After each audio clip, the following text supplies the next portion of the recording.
It's hard being a superhero, and not all comic book romances can handle that pressure. Welcome back, Nerd Squad. It's me, Amanda, and today we are counting down the top 10 Marvel relationships that failed miserably. Let's jump into it. Number 10. Wolverine and Native. Native was very similar to Logan in terms of her origin. She was also given claws by Weapon X after being captured by them. In the past, Logan and Native had become lovers after both escaped the Weapon X program, but after time and probably many head injuries, both mental and physical, Wolverine forgot about her. When he was eventually sent to track her down, everything came back to him, but all too late. Native and Wolverine were tracked down by Sabretooth, who had given Logan the mission in the first place. Eventually, Native was recovered by Weapon X, who also sent teams in to capture her. While in captivity once more, Weapon X discovered that due to a rapid healing factor, Native was actually pregnant with Wolverine's child. They'd kind of been together when they reconnected when he found her before Weapon X came in. While Native would be freed from Weapon X once more by Logan and escape back into the wilderness,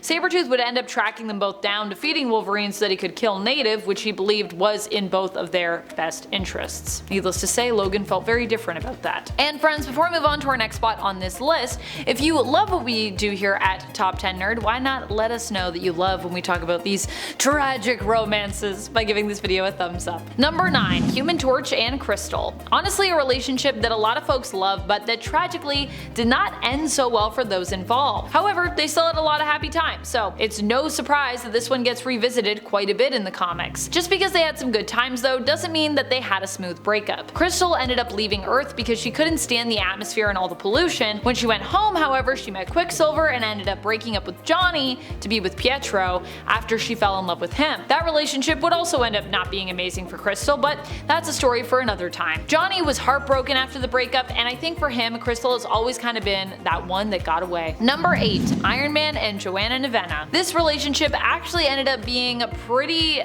healthy one for Tony, but ultimately it was his partner wanting him to be his happiest and his best self that ended up resulting in them breaking up. Joanna Nivena was Tony's fiance. When he started fighting crime as the hero Iron Man, he didn't initially open up about it to Joanna, but eventually he did tell her. Once that was out there, Joanna actually supported his career as a superhero. Surprise! However, it also caused her to realize that she would probably never really be happy being married to a superhero, and so her and Tony ended up breaking things off. Number 7. Human Torch and Nova. I've said it before and I'll say it again. For being a ladies' man, Johnny has notoriously bad luck when it comes to his romantic life. Case in point, Frankie Ray. Frankie and Johnny initially dated, but have had a sort of on and off again relationship throughout their history. Initially, she was afraid of fire too, if you can believe that, although we'd later find out this was actually a mental block that once she was able to unblock, allowed her to regain repressed memories as well as her own suppressed flame powers that she had. She also had the power to turn herself into a living and breathing inferno. As a result, she and Johnny got close and ended up romantically entwined. However, their relationship ended in tragedy when Nova decided to sacrifice herself to save the people of Earth. She went on to become Galactus' herald, giving up her life as it was before, and taking for herself the name Nova. Number 6. Iron Man and Pepper Potts. In the MCU, Tony Stark seems to have more luck in the love department, at least when it comes to settling down with one partner. I mean, Tony does have lots of romances in the comics, but not usually with the same person, I would say. When it comes to Pepper Potts though, in the MCU, she was basically it for Tony. While they did end up being married and even having a child together, their love life was pretty short-lived, with Tony ending up giving his life to save the world once more from the threat of Thanos, who returned to threaten once again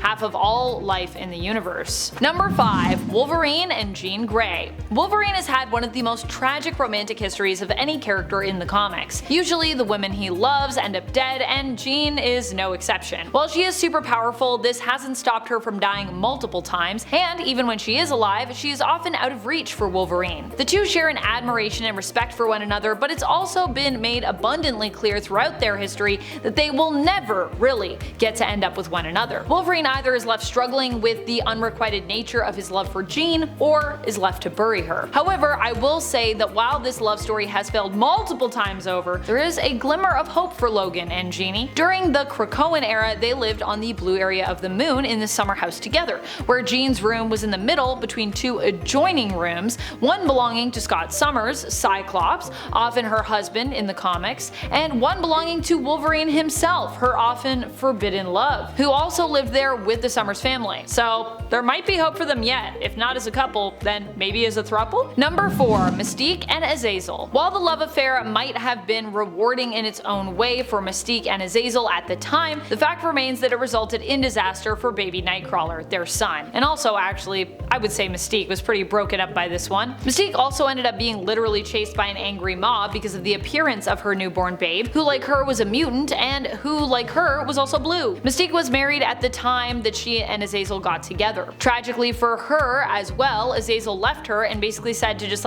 raise their child as if it was her husband's and not his. Her husband was not a blue mutant, but instead the human man, Christian Wagner. So of course, when she gave birth to a blue baby boy, also losing control of her shapeshifting abilities while giving birth, everyone freaked the heck out. Eventually, she and her baby would be chased out of the town, forcing Mystique to become separated from little Nightcrawler, who, thank goodness, would make it and ended up being taken in by Margali Zardos and the traveling circus that she worked for. Number 3. Mystique and Destiny. While this may be one of my favorite relationships in all of comics, the romance between Destiny and Mystique is filled with tragedy. In fact, the fact that Mystique was ever with Azazel might be one of the most tragic parts of this relationship. When Chris Claremont wrote these two women in the 80s, his intention was always for them to be lovers, and even more interesting, he actually wanted Mystique to be Nightcrawler's father, with Destiny being her mother, with Mystique basically shapeshifting into a man and laying with Destiny, resulting in the conception of Nightcrawler. Pretty wild idea for the time. However, the Comics Code Authority banned queer relationships in comics, so instead, their romantic relationship would kind of be forced to remain subtextual for much of their early history. Mystique would instead be shipped with Azazel to explain Nightcrawler's biological origin, and eventually Destiny would die in the comics in 1989, with her death breaking Mystique's heart. So all in all, there's a lot of tragedy there. But not anymore, now they get to be together, woo! Number 2. Wolverine and Mariko. Look, Wolverine has just had too many tragic love stories for me to not talk about more of them. And not to mention one of his greatest romantic losses, the death of Mariko Yashida, which he was forced to participate in after Mariko was poisoned. Wolverine and Mariko initially had a very successful and forbidden romance. Mariko was initially betrothed to a brutal man who mistreated her as the daughter of the head